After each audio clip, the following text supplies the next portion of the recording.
1,000 years ahead. One cup at a time. Dive deep, drink up, static fades. Scent echoes.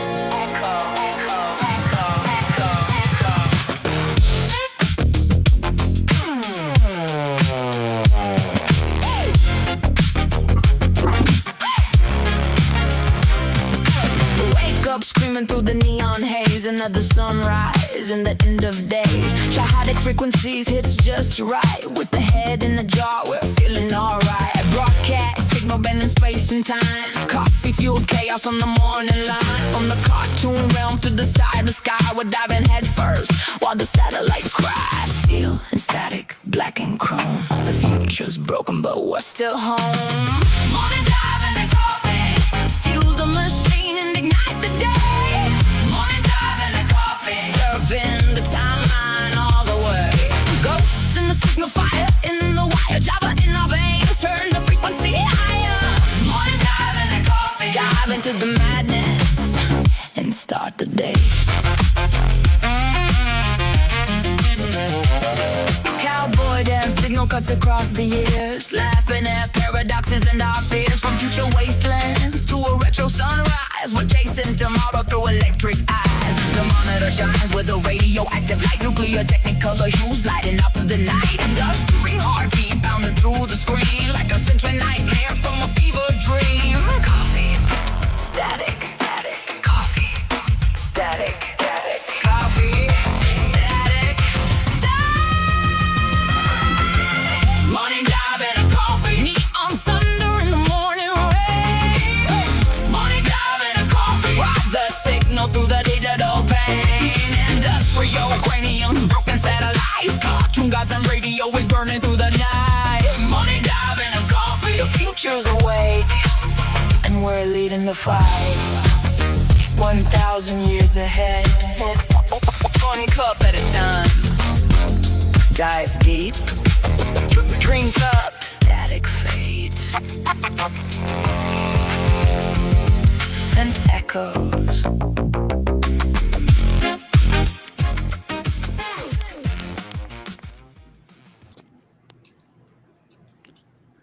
Hey, howdy, hey, boys and girls. KJ Cowboy Dan here, and we are starting our show here with a little morning dive and a coffee.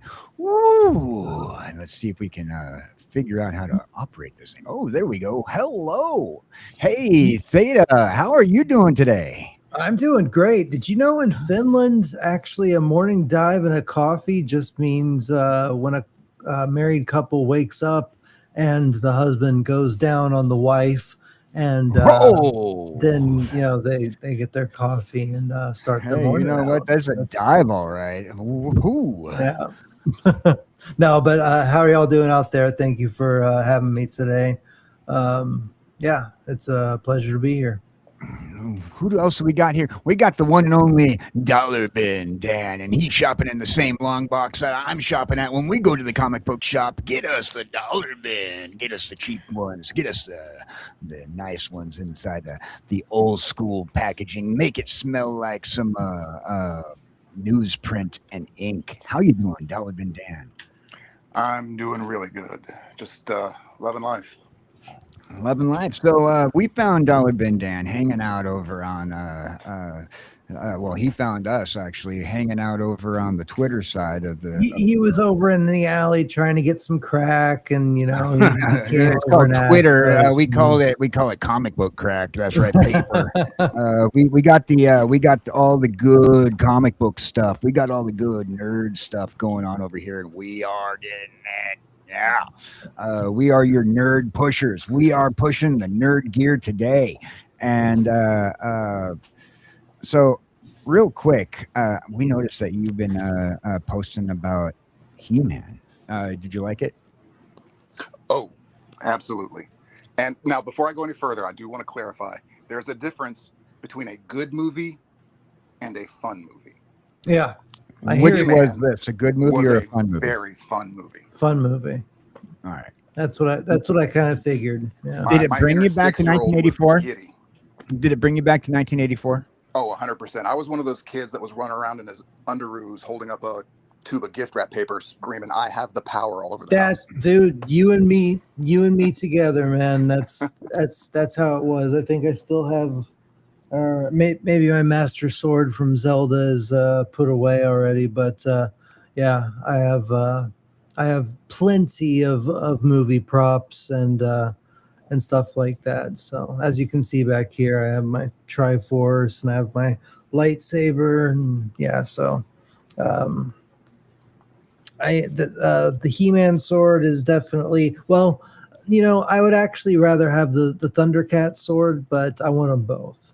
Oh yeah, the Sword of Omens. Sword of Omens. Give me sight beyond sight. Yeah, I don't think they ever gave He-Man's sword a name, but I do know that. No, it's the Sword of Power. Yeah, the Sword of Power. Is it? Was it actually given a name? Yeah. No, it's just called the Sword of Power. Yeah, He-Man was kind of on the nose with a lot of their names. Yeah.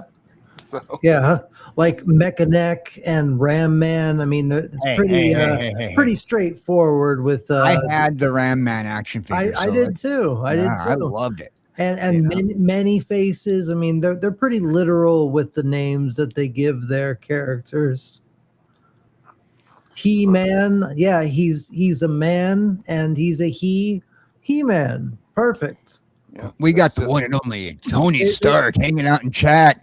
Let's show some love. What's up, Tony? How you doing, brother? Tony Stark. How you doing? Welcome to Morning Dive into Coffee. You like my naked face?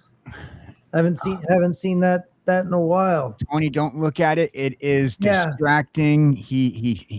I don't know why he decided to remove the facial hair. I just wanted to. It's been a while since I've seen what it looks like without any hair, and I just I tried it out, and then I looked at it, and I was like, nope, grow that shit back as soon as possible. Yeah, put something a little. Put hair on your face and your coffee. That's why I put my sunglasses on. I'm ashamed to be seen right now. So maybe people won't recognize me. Nah, it's all right. It's all right. It's just a little off-putting. We're used to seeing you. It really is. It's distracting to see. It's yeah. But anyway. Yeah, so, Tony, who do I see about ordering an arc reactor for my house? Yeah, right. We need it definitely. Here, Come on, Tony, tell us. I actually have an arc reactor right over here in my props, curio cabinet, I guess you could say. I have my proton pack that I built. Is it handy to grab, or because I know you just remodeled recently, so like a lot of your toys or your props and your I can get it real quick if you want. Okay. Yeah, pull that out. Yeah. Yeah, the arc reactor, right? Not the proton pack. Yeah, the arc reactor. Yeah. So powering the studio, or yeah. So do you collect comic books, toys? Like where do your collections go? I do comics almost exclusively. All right. Yeah, I'm too cheap to buy collectibles. Me too. I every time I get a set of collectibles or anything, even my comic books, I find myself every 5 or 6 years having to sell off a lot of my collection. Tony says, got a few spare arcs, might get rid of. Well, when we have that Stark Tech yard sale, definitely be looking forward to that. All right. I am back with I have a bunch of goodies here. I have not only the Infinity Gauntlet. Whoa, be careful with that thing. Be careful with that thing. That thing's dangerous. Whoa. Hello. There you go. Not Disney appropriate. No, but I also have a Mjolnir signed by Stan Lee himself. That's a good one. Yeah. Hold on a second. All right, take a screenshot if you want to know how to forge Stan Lee's autograph. Do you use that to Tony said he's got one of those. First of all, Stark has probably got the original Mjolnir. Listen to this. Can you hear this? That's heavy. as heavy as, I mean, this is probably like 15 pounds, something like that. This So is you have to be heavy very as strong, hell. canyon worthy. But yeah, I need to Right. I need to get this graded because it's definitely worth a lot. And then on the top it has the in Nordic or Viking or whatever, it has the runes that say, you know, He who is yeah, worthy he shall who is wield worthy the shall, yeah, exactly. wield the And hammer of Thor. it's made, I mean, it has like real leather. You know, I mean, it's really it's really something. And then Is that mass produced or is that like it somebody is, made it's that? mass produced. I think it's one out, it's 113 out of 1,000, or maybe 1,500. So it is something like that. serialized, so it's they got a Yeah. number. They numbered it, so Yeah. Yeah, but I have the box and everything still. And then the thing that I actually went over there for is my arc reactor. All right, so we got the nanotextile arc reactor. Exactly. Yeah. I need to change the batteries, but it has like a nice little stand. The that triangle was really more used for the if correct me if I'm wrong, but once again that goes back to where Disney, like in the current MCU, is wanting to take everybody to the ultimate universe. Well, no, actually, I believe that the triangle the Mark started, 81. yeah, exactly. It goes was back to the Silver in Sentinel. the 70s or 80s. Oh, Silver Sentinel. Because I know that they were using the triangular one a lot in the Ultimate Universe as well. Yeah. Way back, I think in the 80s when he had the silver and red armor that had the Yeah. I think that had the first Exactly. triangular. Yeah. Exactly. Yeah. But back when he had his, he was using his briefcase deployed a lot. It was used, but yeah, this is from Infinity War. This is Mark L. So I guess that's what is L in Roman numerals? I wanna say 50. 20, 100% sure. 50. Something like that. Yeah, it's something like that. But yeah, you can see it right there. It's a little blurry, but let's see if I can make it clearer here.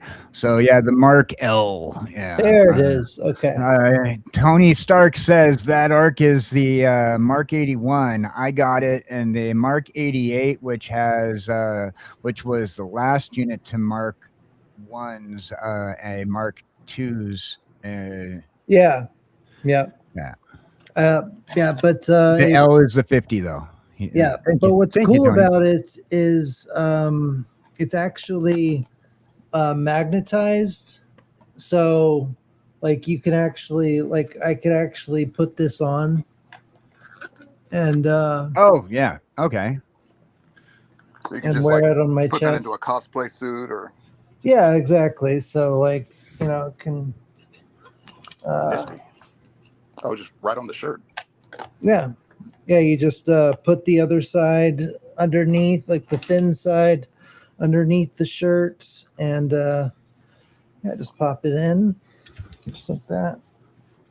And It's shirt ready. He says, yeah, it's the Mark 50 shirt ready. You know, I actually like that. You know, I mean, when you got cosplay ready, especially something simple like that, a lot of people, they put a lot of money into their cosplays. yeah. I put money into my cosplays back when I used to Oh yeah, I go do. to I go Comic Con all out. International in San Diego back when I lived in California all the time. Yeah, if I'm gonna make a costume, I'm gonna go all out. That's why I made my proton pack. You know, it's actually life size from Bill Murray's original hero hero pack that he used on the set of the original movie. They did a casting of it, and I bought the casting of one, and I used it to solder, you know, the amplifier in there, and took me 2 years to get all the little parts and stuff to get in there, and glue it in the right way and stuff. But anyway, we're here to talk about DC. Yeah, before we get to DC though, Dan, you read comic books, and I'm absolutely thrilled about that, because I just kind of like live off of my comic books and hitting up the comic book shops, and also like the dollar bin concept has always been like my favorite concept of all times. Like Halloween, I see that when somebody has like the discount dollar bin, I'll go over to that comic book shop, buy out the entire discount dollar bin. Instead of giving out candy around Halloween, I give out comic books. That's cool. That's a good idea, actually. So I have a ton of comic books that I could get rid of. Yeah, I'm the comic book house. If you don't want candy and you want comic books because your parents are gonna complain about you having too much candy, come over to my house. That's a great idea, because that, especially today, it encourages reading. Unfortunately, don't want to necessarily harp on this too much, but kids just they don't read the same. No, they don't. My kid was an avid reader. He read books. See, that's because the day we gave him a cell phone, he was about 14 or 15 years old. That was the last time he picked up a book. Oh no, that's awful. That's awful to hear. Oh. Man, that's really awful to hear. I think that we really Thank you, Tony. Tony says, well, leaving a like and a love. Y'all take care. You take care, Tony. God bless you, and I hope you have a great rest of your weekend, or start to your weekend anyway. So what's your comic book of choice? Who do you like? Do you have like a preferred read that you're going through right now? Like, well, as it happens, I just finished my Starman collection. Oh, interesting. I refused to read any of it until the collection was complete. Gotcha. So about 2 weeks ago, I finished it up, and I'm almost halfway done going through the James Robinson Starman. Nice. 1984. They did 1984. There was a movie based off of that, I believe, right? No. Or there was a Starman movie in 1984, but it was more of a David Bowie kind of trip. It was Jeff Bridges plays an alien who comes to Earth and grows himself a human body. And that's what I remember from Starman. Yeah, it's Jeff Bridges. We're Jeff Bridges fans here. Dude, I'm a huge Tron fan. I got my identity disc back here. Tron is my jam. It's it would be Tron, Ghostbusters, The Matrix, The Crow. I haven't read the comic books though for Starman, and now I didn't realize that Starman was the Guyver. That's another one. Didn't realize that that was a comic book series, so I have to go back. But who did it? Was it Marvel? Was it It's DC. Oh, it's a DC he's series. Basically, the son of one of the members of the original Justice Society. Yeah, here's for those people wondering who I was thinking of. This is what I was thinking of. That's immediately what I was thinking of too. But I knew it wasn't. That wasn't what he was talking about. Yeah. So they also made a TV series based on that movie. Oh, did they? So this is actually the same universe, Starman, as the comic book you're talking about. No. I'm just saying that particular movie also got a very short-lived TV series. Back in 2014, I believe. So the DC comic book has nothing to do with that movie. Nothing whatsoever. Okay. Gotcha. I'm gonna have to look into Starman. Okay, so it's not one I don't really follow the DC stuff except for like the main characters. I don't either. I was a Marvel kid. I was a Marvel kid, so let's see. Starman Legacy. He's a legacy of superheroes character. Let's see. He's from the Golden Age. Okay. Definitely a character I want to look into. So, Golden Age character. I know who this character is now. Okay. I keep thinking of Astro Boy. But I know okay, it's not the same character. I know who this character is. Let's see if I can find a good image. Let me. You might get to it before I do. Let's see if I'm able to find a good image here. If I can find a good image, I will put it up on the screen chat so everybody can see who Starman he's talking DC. about. I see it. He looks pretty damn cool. Here we go. Yeah, here we go, chat. Here you go. He looks kind of like the Starman from DC. The entity or the. This is who we're talking about, correct? Boom.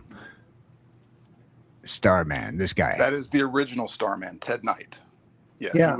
He was in the original Justice Society. The series that I'm reading, though, and the series that picture is actually taken. He's all black with a star on him, right? Yeah, it's his son Jack. Yeah, that's what I was just looking at too. In fact, the avatar I sent you guys was modeled after Jack Knight. Yeah. Okay. Look, he looks badass. Like he looks kind of like when Spider-Man got the cosmic the cosmic power, except instead of blue, he turned like it's all black. And that's a different Starman. It's a different. This one right here. Well, okay, yeah, so I know it's a difference. I'm just saying he resembles that. Yeah. In my here we go. So this is the guy that you based your character off of right here. That's my dog. Oh yeah. All right. So definitely, I am definitely picking up a new. I'm definitely picking up a new franchise to read. I am always open to learning about new characters that I find it hard for myself to step out of genres and also storylines I'm not familiar What with. are his powers? Like he's just a dude that's got a cosmically powered staff. Oh, so it's kind of like a Green Lantern thing. Like instead of a ring, he has a staff. That's pretty much it. Cool, it's not dude. as versatile Because Green Lantern is actually my favorite DC superhero. So I think that I would actually really like this character. Which brings us into our main topic. How are we feeling about the DCU in the lines of cinematic features? Now that we've seen the Superman movie, we've seen the Supergirl. Some people have. I haven't seen it. I haven't seen it. A lot of discourse about it. I've only seen the trailers and the poster, and if I can summarize it in one sound.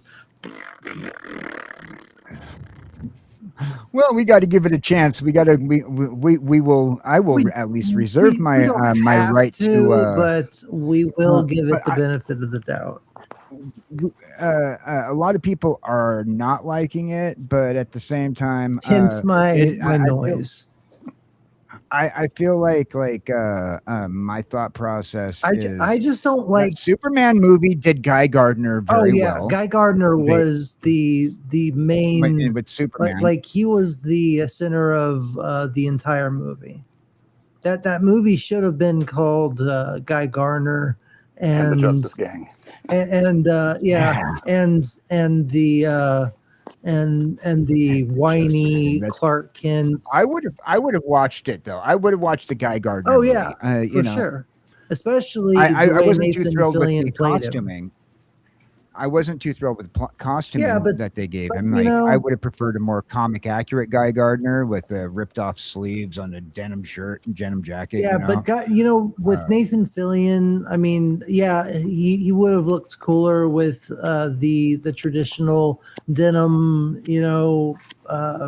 sleeveless jacket and stuff like that. But I can forgive it. The acting, He understood the role. He understood the role of Guy yeah, Gardner.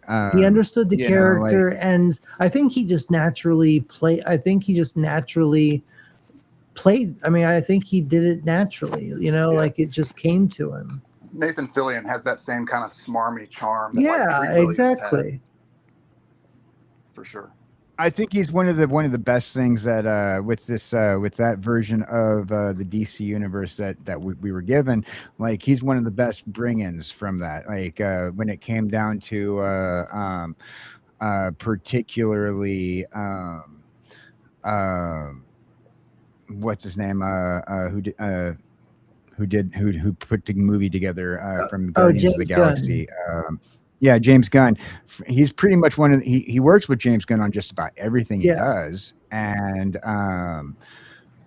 but I Nathan think like Fillion he's like the also, best. He was the best thing that brought into that. I'll say this till the day I die, coming from a acting background, but comedic actors or stand-up comedians with comedic acting talents will always be able to understand any type of character better than an actor that goes straight into dramatic acting, because you have to kind of understand all ranges of emotion and understand the beats of how to make things that may not be meant to be funny in a way, and also how to also use their own life experiences to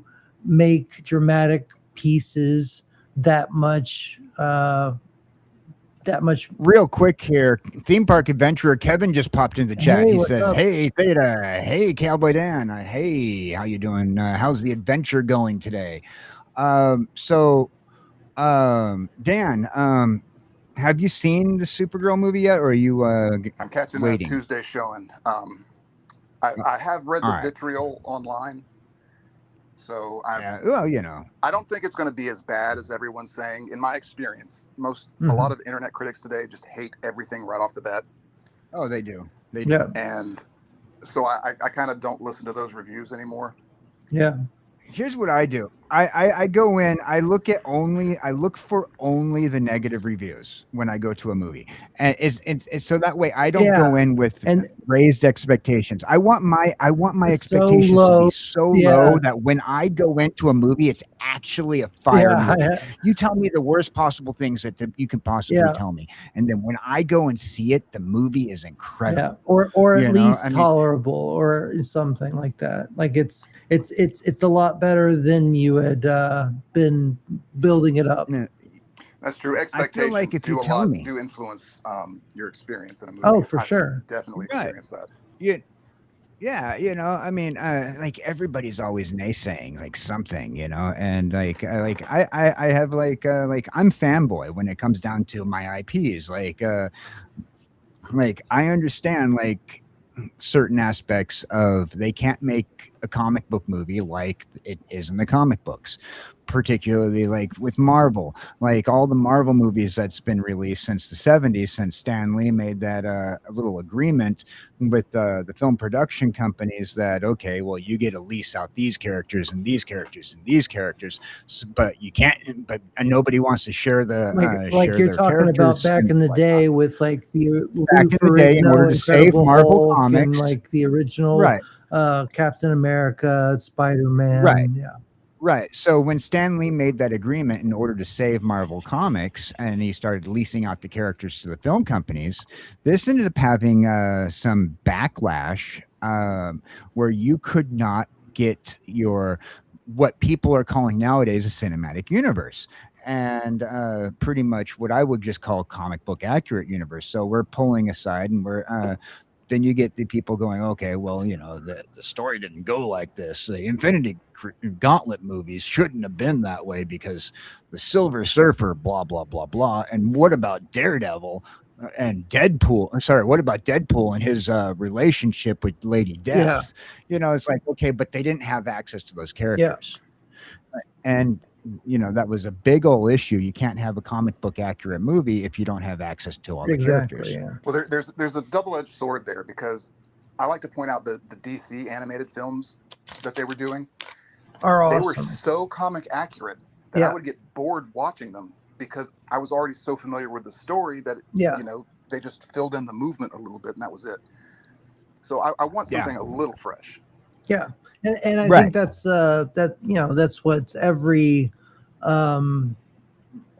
director wants, is their own stamp, you know, their own adaptation. My problem is when they stray from the lore too much. You know, make your own movie. You know, you know, don't make the same story from a series that did really well in the comic books, but don't change the character so much that it's not the same character anymore. Well, Right. on Theta's channel on Saturday, we talked about Teenage Mutant Ninja Turtles. And one of the things that came up in the conversation was that a lot of people who were Eastman and Laird fans were not exactly big fans of the fact that they had Hamato Yoshi as a separate character of that became Splinter instead of just Hamato Yoshi's rat. It was, you know, it was Hamato Yoshi originally who became Splinter, not a pet rat.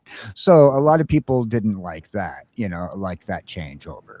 But at the same time, it is a different story. It is a different take. It is a different thing. Like Batman in '89, people were very worried about Batman.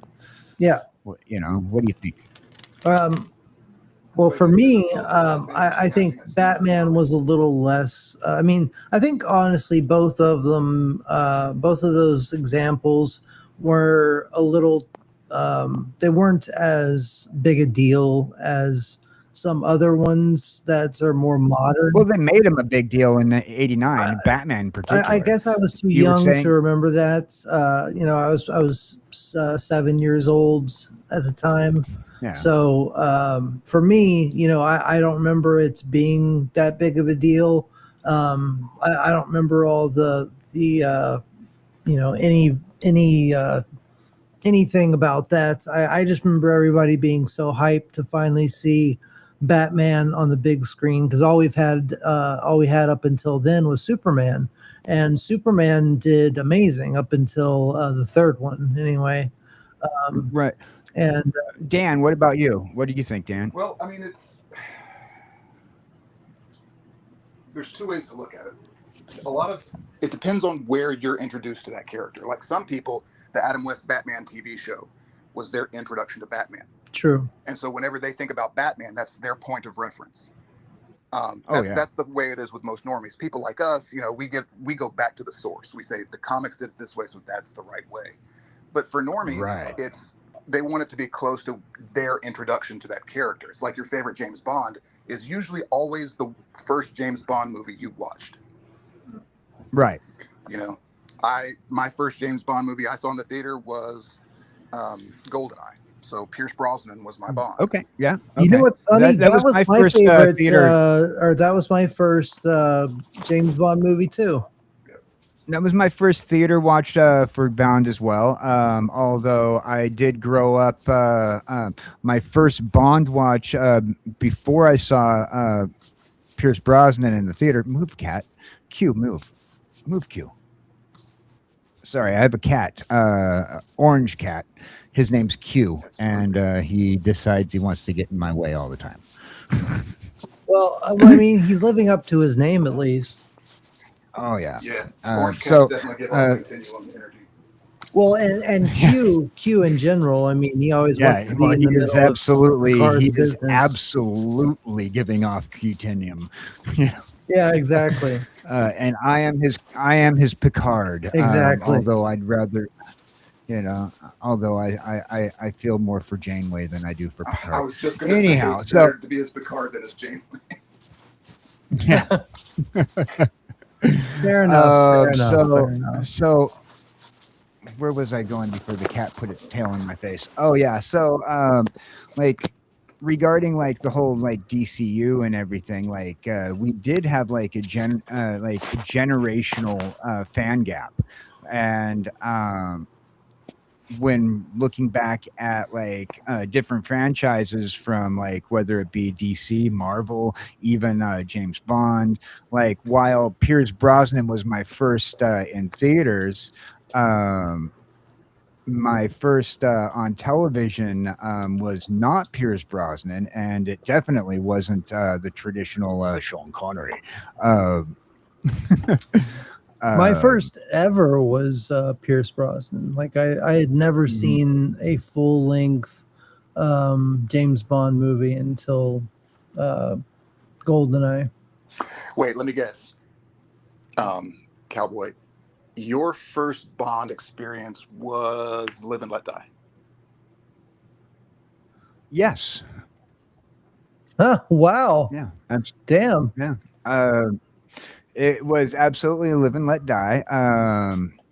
Then that's what got me into the James Bond thing. Was that the one with That's one of the ones with Roger Moore. Roger Moore. Okay. Roger Moore. Most people might remember him from the Saint TV series back in the day. Yeah, which Val Kilmer did a movie adaptation later in life. Right, but I saw that in, when it was on television back in the day. I'm not that so that like as old as I am, but being able, but my first in theaters, like I said, was GoldenEye. I also grew up with the GoldenEye Nintendo game, Yeah. so yes. for the N64. Exactly. Clappers only. Let's go. Yeah, that's right. And then I was, when it came down to who I considered my Bond, though, I was a Timothy Dalton guy. Which, if it wasn't for Timothy Dalton, we wouldn't have our very most favorite Pierce Brosnan character, because Pierce Brosnan's Bond is directly Timothy Dalton's Bond. Yeah. I mean, they fit like together. Like they kind of have that same look. They have that same mannerisms. I think he based his performance off of Timothy Dalton as well. I think I just watched a it wasn't like a real documentary, but it was like a YouTuber's version. It was like a 45-minute video about all the Bonds, and I think that there was an interview about Timothy Dalton and what he based his what Roger Moore based, or what Timothy Dalton based his performance on. What's interesting to me about the Dalton-Brosnan dynamic is with Brosnan, they really made an effort to get away from the campy, cheesy Bond and to a little bit more of a serious secret agent. And they kept that going with Pierce Brosnan for like 1.5 movies, and then immediately went back to the campy schlock.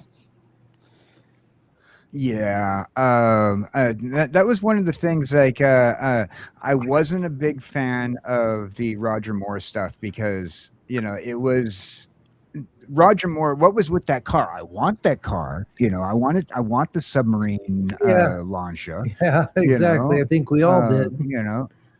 But well, I mean, but you could also get that with kits in the new the Knight Rider 2000 as well. But I I started with Roger Moore, and but I was really I did like Dalton. Now back over to the DCU, since we've established that like our preferences are with our franchises are very generational, especially you see that a lot with the Star Wars. You got your Lucas or your Disney peoples, your Kylos and your Anakins or your Lukes, depending on what generation you are. And the same with the comic book stuff. I was very much if people talk about the Avengers, I'm like, yeah, I'm not a big fan of what they got going for the Avengers. Now, I was a West Coast Avengers kind of guy. That's what I read. Did you stick with it through Fourth Works? Now with Oh yeah, I still if they ever even do a West Coast thing again, which I don't see them doing. And right now they're trying to push that whole Great Lakes Avengers. Not a big fan. I think they even just recently ended that line. I'm not sure if they did or not. I haven't been seeing it. Yeah, it pops up now and again, but they keep on trying to push the Great Lakes Avengers. I'm like, we already have a Canadian superhero team. It's called Alpha Flight. But that's Marvel. Well, yeah. So is the Avengers. Oh yeah. So okay, we have that's right. But then when it came down to the DC stuff, I was a Batman guy. I was like kind of like I grew up Batman and the whole Batman stuff. 1989, like I snuck in the see Batman, which brings us back around to the DC. Because Batman is the ultimate male fantasy. Like being so rich and devoted to learning how to be the best detective and being the best martial artist and just being the epitome of what a man can reach without super powers. I'm a little simpler than that though. I would my reasonings was much simpler. But I'm just saying I followed Jim Lee. From Spider-Man over to DC, when he left Marvel, I went that way, so Dan, I posed the question, how do we feel about where the DCU is going? Whether, now that we know that Paramount's picking up the Warner labels, which includes the DC universes, Hanna-Barbera universes, and connected universes. How do we feel about where DC is going to be going in the future? Well, going back to what we were talking about generational reference points in comics and stuff like that, I really liked the world James Gunn was building. It felt very much like the Keith Giffen, DeMatteis Justice League era. It was like a very sci-fi cartoony world, but also one that you could believe you could live in. So I like the Superman movie. To me, felt exactly like picking up a Superman comic from 1994. I was not crazy about their depiction of Superman himself. There were a lot of issues I had with the movie, but the actual world building, I was very keen on. Yeah, I felt the same way with the Superman movie. When me and Theta first met, we had a conversation about pretty much that. They did do James Gunn does a real good world building. I'm not really thrilled with like a lot of the storylines he goes about doing things with, but he does really they work with entourage type movies where there's lots of characters in there, but that's why I didn't prefer the Superman movie, because it was supposed to be a Superman movie as opposed to smashing in all these other characters when you're supposed to be getting to know this new Superman character and throwing in Crypto as well, and then having Supergirl come in as this. James Gunn is known for his nostalgia grabs, though. He likes that. He also, I made a comment when they first announced that he was making a Superman movie and he was going to be directing it himself. I said, what I want is a Superman movie directed by James Gunn, not a James Gunn movie that's got Superman in it. Exactly. Thank you. Exactly. and what we ended up getting was the latter. Exactly. James, to me, as far as IP goes, if you've got a group of characters that nobody really cares about, like you did with Guardians of the Galaxy, I'm sure there were some Guardians stands before he made that movie, but most people. I loved Guardians of the Galaxy, but not the version that he did. Yeah. Like I'm not I was like OG like 1990s.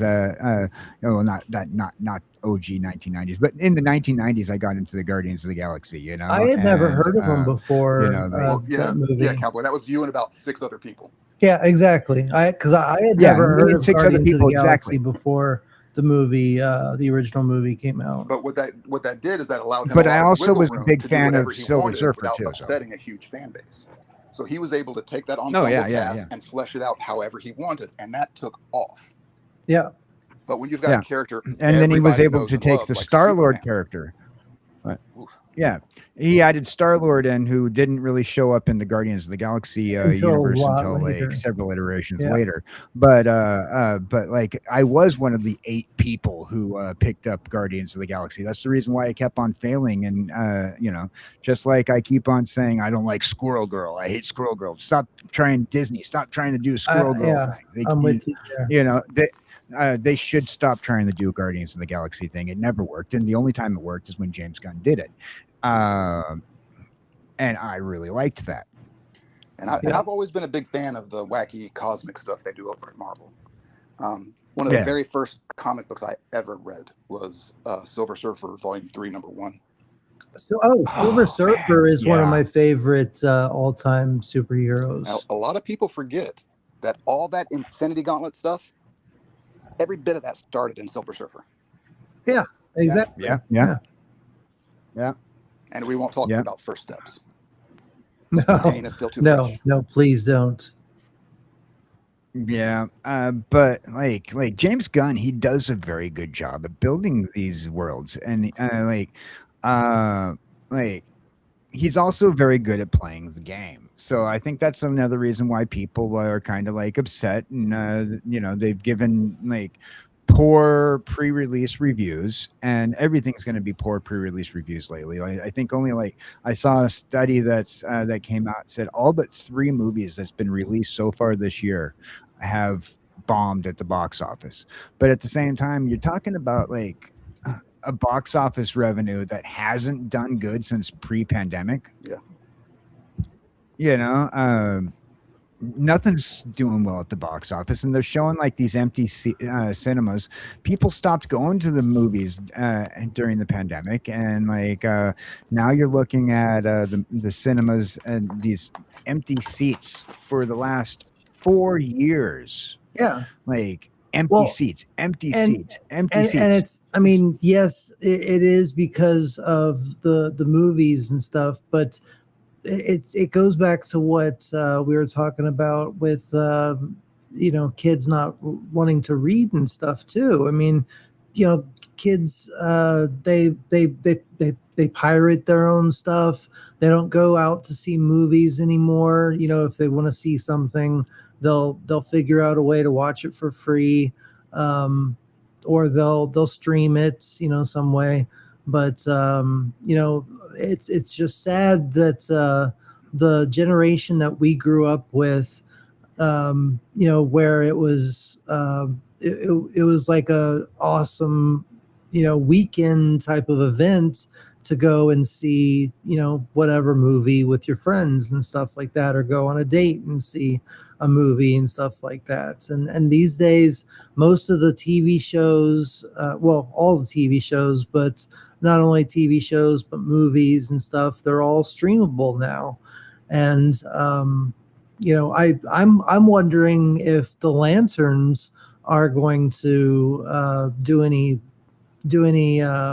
box or do any damage, you know, as far as I would love to see a Lantern Corps. I would too.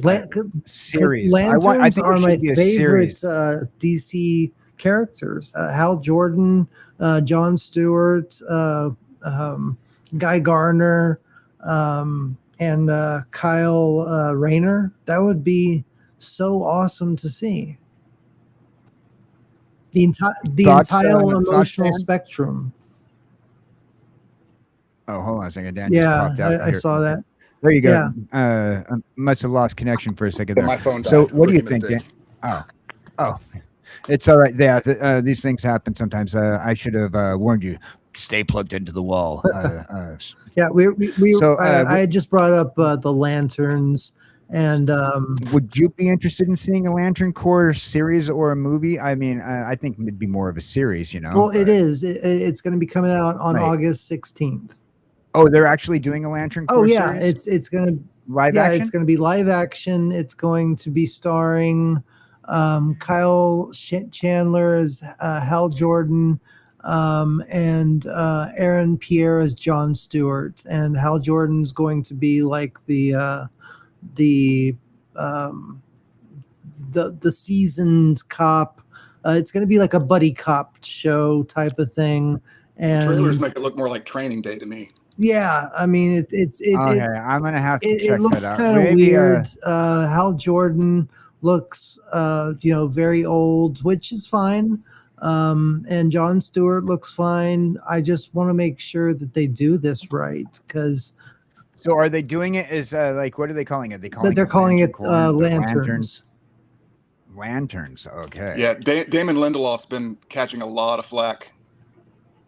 About what in particular? Well, he's made some comments like he didn't put the name. He didn't name it Green Lanterns because he thought that sounded stupid. So Green Lantern fans are just attacking him. Okay, so we will be having it'll be all right of the Guy Gardner character. If they are dealing with other Lantern Corps, if they're dealing with other emotional spectrums as well, like the Hope Lantern Corps, the Blue Lantern Corps, and the Star Sapphires, and the Red Lantern Corps, and the Yellow Lantern. You know what I mean? Like if they're dealing with all of the emotional spectrum, and they lead into maybe Kyle.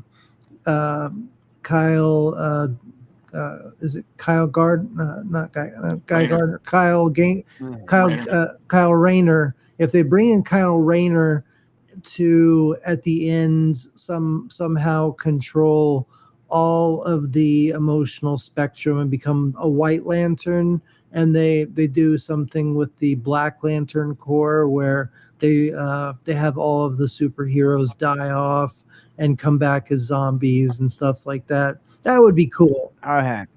So confirmed cast Aaron Pierre, Kyle Chandler, and Nathan Fillion will be reprising his role. Yeah, exactly. Yeah, that'll be fun to watch. But how much time is he going to have in the show?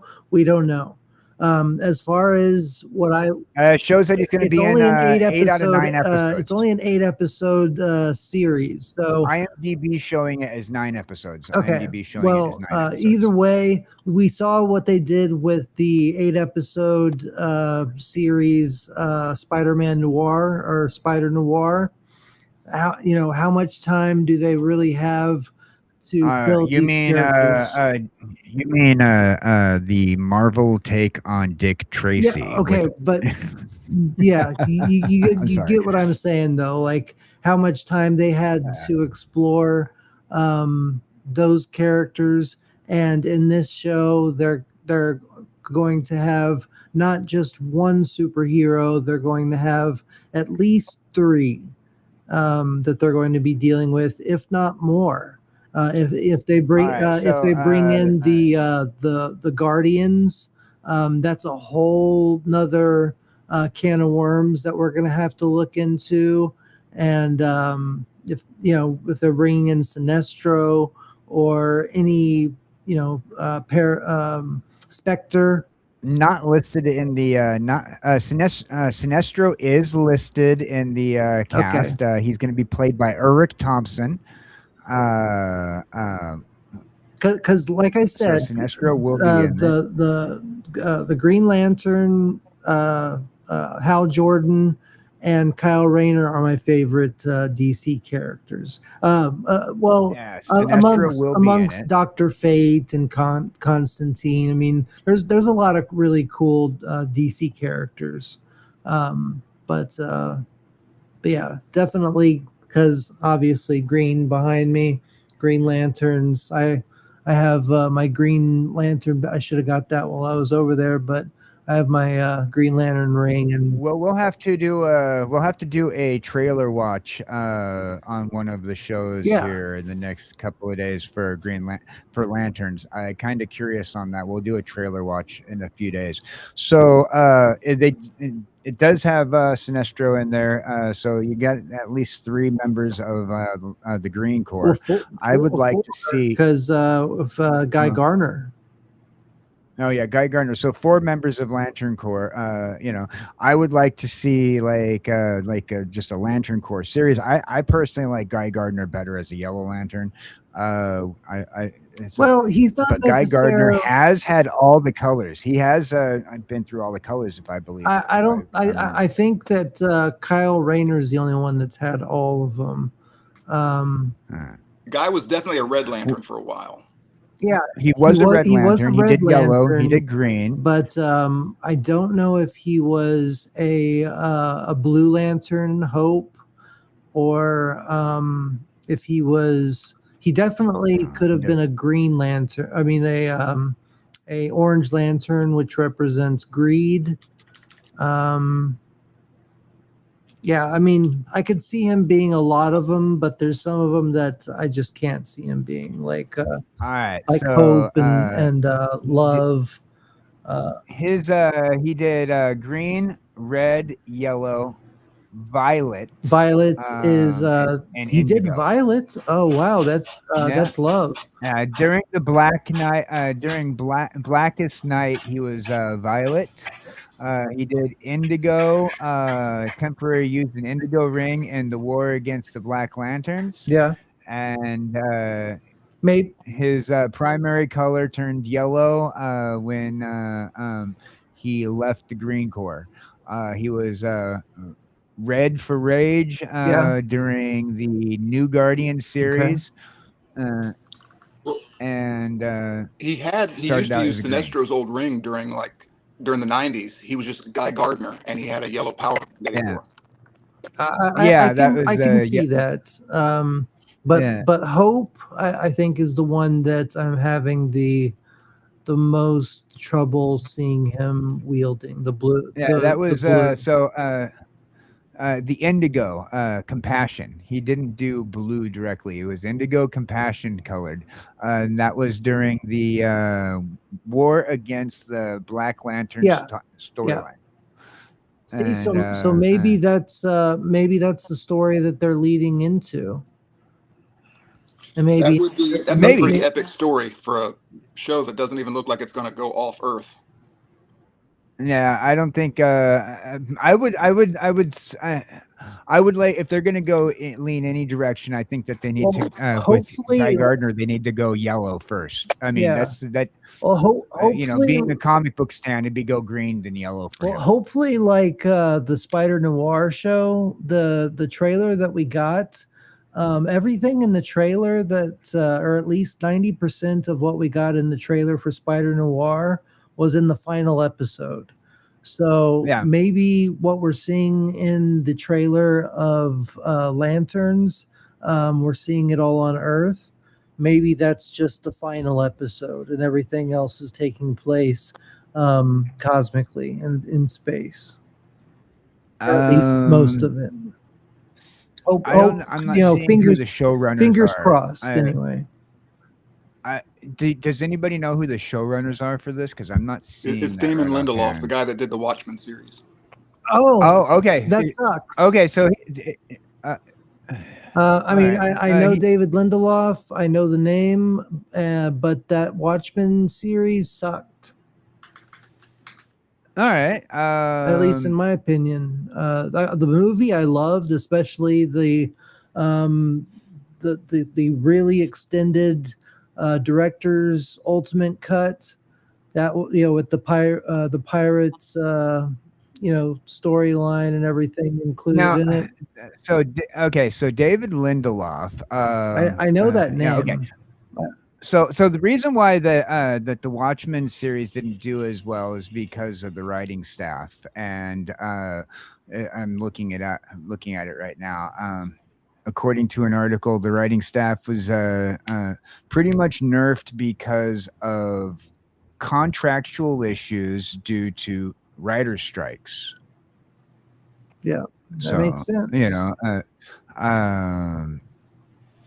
So I wouldn't hold that against him. There was writer strikes going on at that point in time, so I wouldn't put too much against it for that, and definitely give it another try, or at least give this series a try. Oh yeah, I will. I mean, like I said, they have it slated for 2 seasons. So apparently, has it already been released? No. The premiere is on August 16th, 2026. Okay.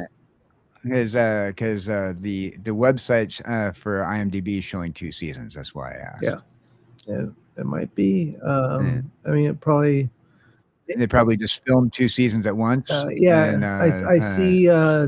Yes, will Lanterns? Will there be a Lantern season 2? Yes, DC Studio and HBO are actively planning a second season, so they're actively planning it. They haven't filmed anything yet. No, okay, but they're slated. It's slated. It's contract. That's what matters, and that's what fans want to see. Is they want to see a contracted. If it goes into development, that's probably going to be a cliffhanger. So before we wrap up, because we hit that hour marker, we knew we would. I mean, there's so much to talk about. I could go on about. Any of this. Oh yeah, we can nerd out forever, especially with our different thought processes along the board. Mm-hmm. I mean, I'm willing to fanboy all day long. Oh, for sure. So Dan, what are your overall thoughts of where you think that the DC universe is going to go from here? Do you think that we're going to keep up with this with the James Gunn universe? Do you think we with the Ellisons picking up DC and Warner? Do you think that's going to be going back to the old DCU, or do you think we are going to be seeing a whole lot of new stuff? I'm looking forward to seeing what Lobo turns out to do. I think we're going to have some new stuff. I think whether or not James Gunn continues to hold the reins is going to depend a lot on the box office for Supergirl. But as far as the tone of the show or the tone of the universe, I'm interested to see, like I said, some of the world building. Although how James Gunn selects projects, I will never know. Like Creature Commandos, Jimmy Olsen and Gorilla Grodd, those are not headline properties, No. So I'd really like to see him clean up his slate a little bit and some interesting characters, put some more heart into those stories. Pull some characters aside that's a little bit more well-known characters, because James Gunn does pull aside the smaller characters, the lesser knowns. All right. Oh, pulled out your lantern. My power battery had to come out sometime. I gotta change my my battery. I have this. So while you're showing that off, Theta, what do you think we're going to see something good from this up and coming? Dan's got optimistic views. I do too. I mean, from what I've seen, it's it is what it is. But I do have hope. I'm going to go into it with a neutral attitude, like nothing positive, but nothing negative, because I do want to give it a chance, especially because this is my favorite DC character. But I'm looking forward to seeing what they do with it. It could turn out to be something great. There's personally, I'm going to go into it with a very optimistic point of view. I want you to tell me, I want everybody to tell me their worst possible review as possible. So that way, when I go in, I have a really good movie. I want to go in with lowered expectations and come out with, going, you know what, you guys are absolutely wrong. It was a good movie. And for what we got from what we were given and what they had access to, I'm going to be absolutely thrilled because I want everybody's negative reviews to make my experience better. When I go into the theater and I see something that you thought was horrible and I absolutely love, that is what that separates the real reviews from the Rotten Tomato scores, in my opinion. Dan, do you have any last and final thoughts? Nothing so far. Just had a real blast hanging out with you guys. Well, we hope that we can bring you back for some more morning shows, and absolutely hope that we're going to be able to bring you back for at least if you're available on Saturday. We're going to be talking about what is the topic on Saturday? Theta? We are going to be talking about sci-fi weapons or just your favorite movie weapons in general. It could even be anything as small as this Green Lantern power ring right here. I mean, that's a weapon in itself. So yeah, we're going to be talking about that. Your favorite, your favorite weapons in the film, cartoon, TV show universe, anything nerd or otherwise, whatever other sci-fi type stuff you like. We'll be talking about that. So come Saturday, 8 p.m. Central Time, and we'll be talking about that. Might throw in a little bit of history behind these weapons. Yeah, like we do on Theta of Nerd Archaeology, we preserve the lore so you don't have to, because the dig never ends. That's right. And so what we like to do here, Dan, is tell everybody about your Twitter page, so that way they can go and follow you, what kind of content you've been posting, and I will pop your Twitter into the chat here, so that way anybody can follow you, and I'll also make sure that it's in the description at the end of the show. I basically just post my thoughts about what's going on in pop culture and comics. Little smartassery here and there, but good, clean fun. That's what we like. All about the smartassery in comic books. I think that's like a very important piece of comic book, anything comic books.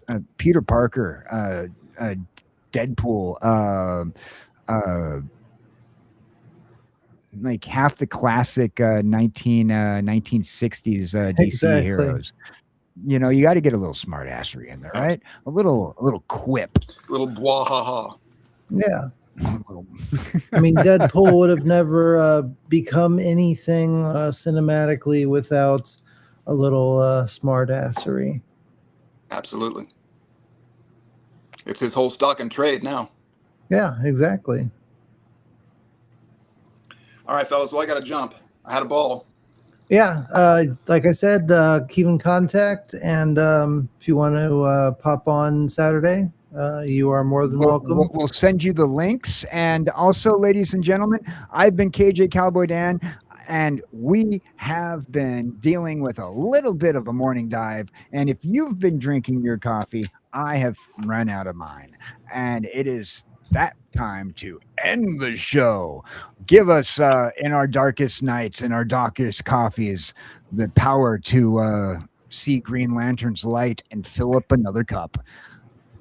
Have a good day. Thank you very much.